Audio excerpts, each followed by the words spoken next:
তোমরা ফার্স্টে এই ভিডিওটা দেখো, তারপর তোমাদেরকে বলছি আমি।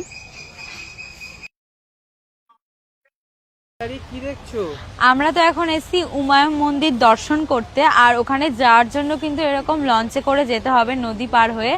তো হ্যাঁ, জাস্ট আমরা আস্তে আস্তে ওটা ছেড়ে দিয়েছে, কোনো ব্যাপার না, আবার এক্ষুনি একটা চলে আসবে। এবার তো একটা নৌকা এসছে গো, এই নৌকায় করে যাবো নাকি? না, এটা অন্যটা। আচ্ছা, যাই হোক, তো আমাদের টিকিট কাটাও হয়ে গেছে। এখানে পার হেড এখন কথাটা হচ্ছে, তোমরা যখন ক্যাব বুক করেছো, তখন নিশ্চয়ই তোমরা উমায়ুম যখন বলেছো, তখন তোর ক্যাব ড্রাইভার বলেছে এটা উমায়ুম না উমানন্দ মন্দির। না, উমানন্দ মন্দির না? হ্যাঁ, উমানন্দ মন্দির। তো তখন তো জানতে পারছো যেটা উমানন্দ মন্দির, বা যখন ফেরিতে উঠেছো তখনও নিশ্চয়ই জানতে পারছো উমানন্দ মন্দির বিল্লা। তো উমায়ুম মন্দির বলার কি দরকার? তো তোমাদেরকে তো লোক বলবেই না তোমরা অশিক্ষিত।